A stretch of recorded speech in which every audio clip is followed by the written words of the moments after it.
Alright, welcome back to another episode of my movie review series, episode 264. Now, last week I said that I was going to be living for a long extended amount of years. So yeah, Highlander. Uh, wait. Highlander 3, The Sorcerer. Or you can call this movie Highlander, simply Highlander 3, or Highlander 3, The Magician, or Highlander 3, The Final Dimension, or Highlander, The Final Dimension, as the movie is called here in the States. Or you can call this movie Highlander 3, The Final Conflict. This movie has such an identity crisis, let me tell you. I mean, no matter what you call it, as long as it is really Highlander, the third film in the Highlander franchise, yeah. But anyway, yeah. I'll just call it Highlander: The Final Dimension, since that's the official American title. So yeah, Highlander: The Final Dimension, 1994 or 1995. 1995 in the States, but 1994 in the Philippines and the UK. Yeah, this is very complicated. But I gotta tell you something. This movie, this movie, it may be the third installment of the Highlander franchise, the film franchise. So this is the third installment of the Highlander film series. It is the second movie of the film series. You know, it completely retconned everything that happened in Highlander 2. Everything that happened in Highlander 2, one of the worst sequels ever, one of the worst films ever. Everything that happened in that movie did not happen at all. Not at all. Okay? It no matter how many versions that is out there, it did not happen. According to this movie right here, Highlander 3, Highlander 3, The Magician, Highlander 3, The Sorcerer, Highlander 3, The Final Conflict, Highlander, The Final Dimension. This movie right here, nothing ever happened from Highlander 2. So yeah, forget about Michael Ironside being the villain. Forget about Virginia Madsen's fine ass being Connor's love interest. Forget about all of that. That never happened. That's been thrown out the window, into the garbage, to the landfill, buried next to the ET video game. So that never happened. But this right here, this is 100% continuity to the first film. So yeah, the review of the first film, So yeah, check out the first movie, and then check out this movie, and that will be it. Unless you want to check out the first episode of the TV show, then yeah, that was in between this movie and the first movie. So yeah, you want to follow Connor McLeod's his journey, his life as an immortal, then there you go. Those three recommendations for you. Highlander, the series, first episode, season 1, episode 1, and then Highlander, the Final Dimension, or Highlander, the Final Conflict, or Highlander, the Sorcerer, or Highlander 3, the magician or whatever the hell this movie is called. And that's it. That's your trilogy. But anyway, yeah, this movie, yeah, he has a huge identity crisis, but it's a very enjoyable watch. I mean, yeah, it done the first movie justice. So yeah, it done the first movie justice, and yeah, seeing Christopher Lambert, Christopher Lambert, Mario Van Peebles, Deborah Unger, and Mako, the late Mako.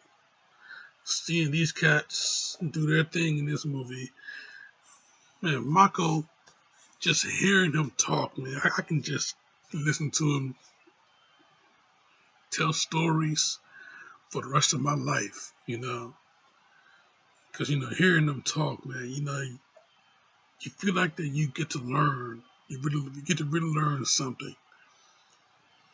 So yeah, hearing him, just speak about the new enemy that's coming. His name is Cain. You know, hear him speak about him, and yeah, seeing that he teaching McLeod how to fight with the katana, you know, and he's also a magician. He's the master of illusion. He got these powers. He's also an immortal, but he got these powers that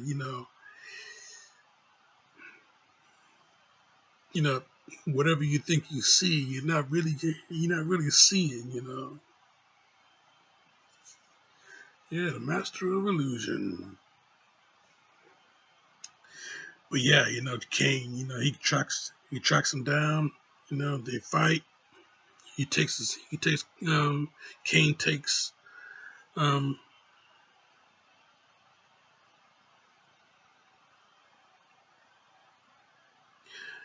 um Nakano.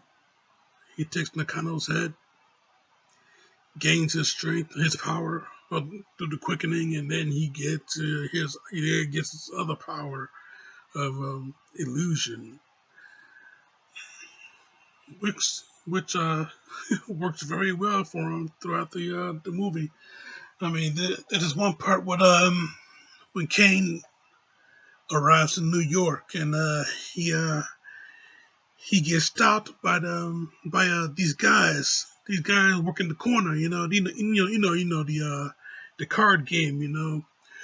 One black, two black, one red. Yeah, so you switch them around. You switch them around. Yeah, never the black, always the red. Never the black, always the red. Try your luck on this, man. Never the black, always the red. But look what you got. Yeah, so yeah. What Kane did was he turned over all three cards using the magic. Red, red, red. Took the money, walked away. Yeah, so the guys, just trying to see what the hell he just do, man. So yeah, he did. So yeah, they trying to, they want to demand to get that money back. But hey, Kane, yeah, he turns around again, and now the dude's sunglasses is on Kane's face, And he turns around and we see that he's wearing the dude's sunglasses. Man, yeah, my glasses. Yo, man, keep the money, man. Yeah, both of those cats, man, those brothers, man, they just had to they got out of there, But yeah, yeah, Mario Van Peebles in this movie, though, man, I tell you, this guy, yeah, dressing like the black Asian, I tell you, yeah, he got the long hair, looking like a Mongolian of the 16th century. Yeah, he got the Fu Manchu going, cool ass beard, the cool ass goatee, the Fu Manchu mustache, Yeah, that's it. Yeah, he was definitely the black Asian in this movie, Yeah, then yeah, his voice, Highlander's out there, and he owes me 400 years. Find him. Nothing more. Just find him. That is not his actual voice, But in this movie, I think it is his voice. He just groveled it, gave a nice little Batman sound, kind of, that Christian Bale Batman sound. But yeah, seeing him play the villain in this movie, though, it's it's always cool to see a brother play a villain. But yeah, he see him play this villain, and doing his thing, doing the martial arts, doing the sword play and everything like that, and seeing how vicious that he is, and how funny he is too. I mean, when he has an encounter with the hooker, yeah, she gave him a condom because no glove, no love, yeah. So she gave him the condom. He opens it up out the pack. See what the hell is this? See what you do with it? So he started to eat it, yeah, yeah. He started to eat it. Yeah, he spit the rubber out though. Yeah, so he just do it the old-fashioned way. He went over, he got on her. He got on her and left her screaming, literally left her screaming. Yeah, gave it to her pretty rough, Oh boy, I know it wasn't necessary, but hey, it was funny. Yeah, he gave it to her pretty rough, even though we did not see it, we just heard her scream loud.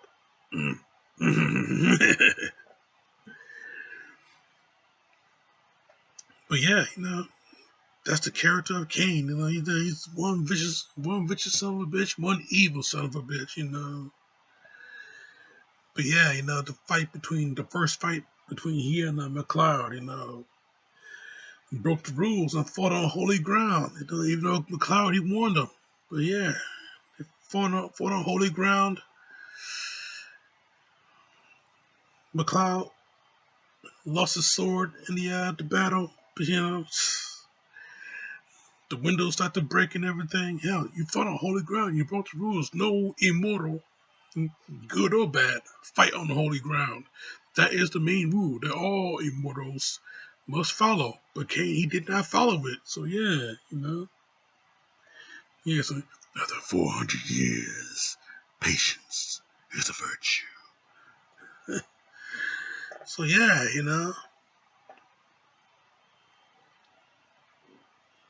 that first fight, it's pretty good. But that's the second fight they had though, the final battle at this abandoned power plant, you know,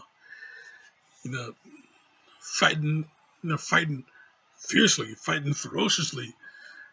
I mean, it was a little bit more than just sword clashing. I mean, they were going at it, fisticuffs. I mean, man, man, yeah, the sword clashing, and we hear the some real crazy guitar riffs. It was a instrumental version of Dr. Feelgood. So yeah, we're just seeing these guys, just clashing the swords, and they, did up giving each other body shots. McLeod he hitting them in the face a few times with the handle, the other sword, boom, boom, boom,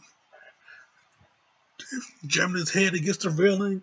Cain comes back at him, back fist. They are just going at it though.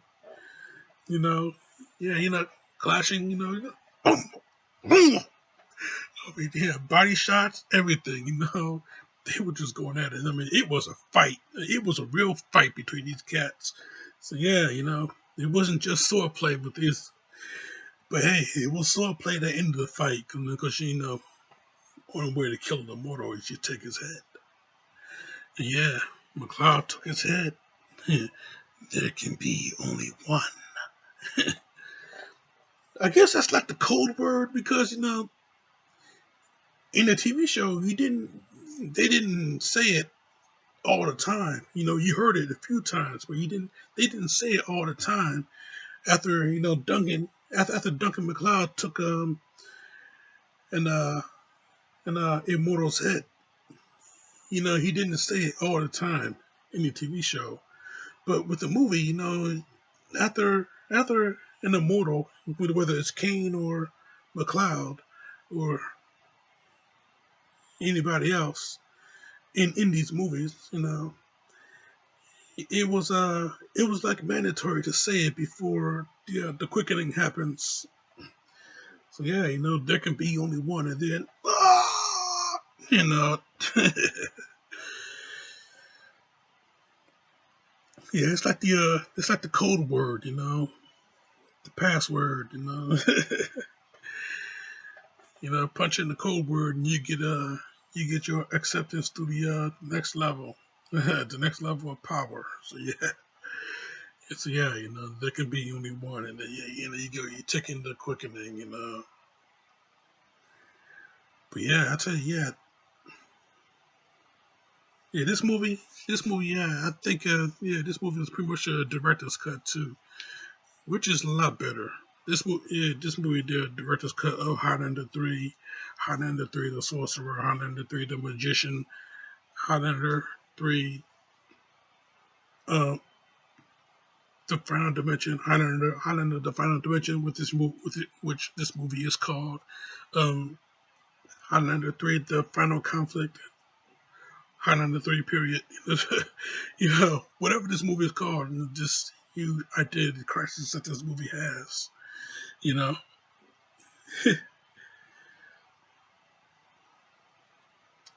But yeah, this movie though, uh,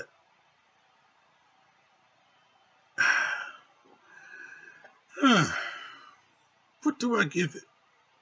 What do I give it? What did I give the first movie? I forgot what I gave the first movie, but you know, it's good. It's good to me.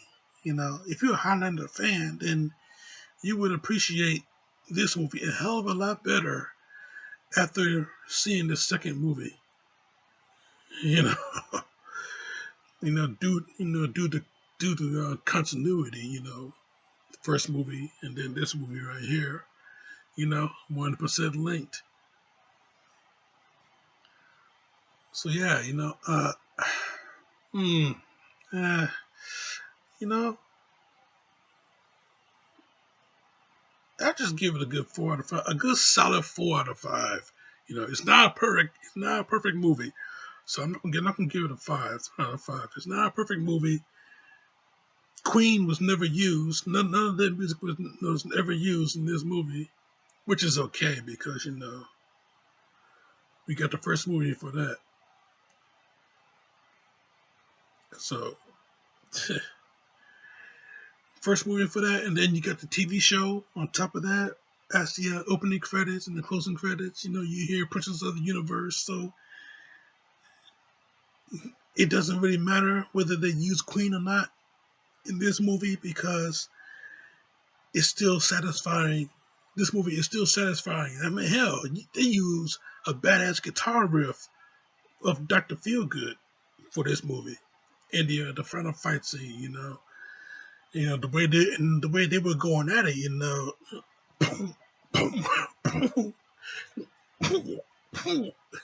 The way they were going at it.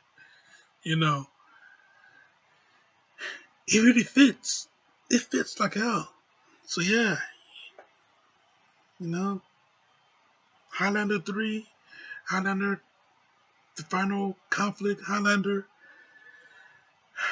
the final dimension, Highlander, the Sorcerer, whatever the hell this movie is called, whatever you want to call it,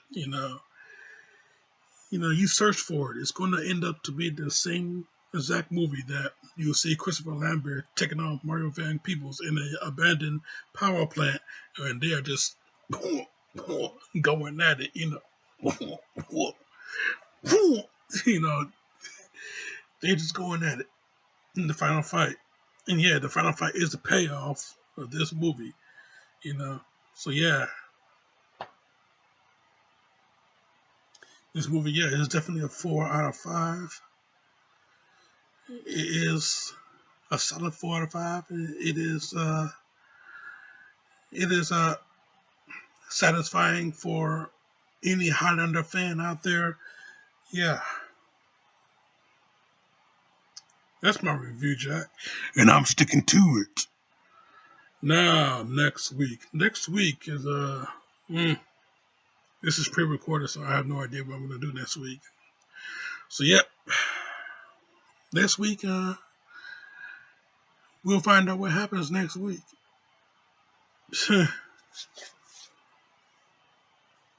So yeah, check my mothership right here. Subscribe to me right here. But in the meantime, in between time, Jack, this show is off because there can be only one.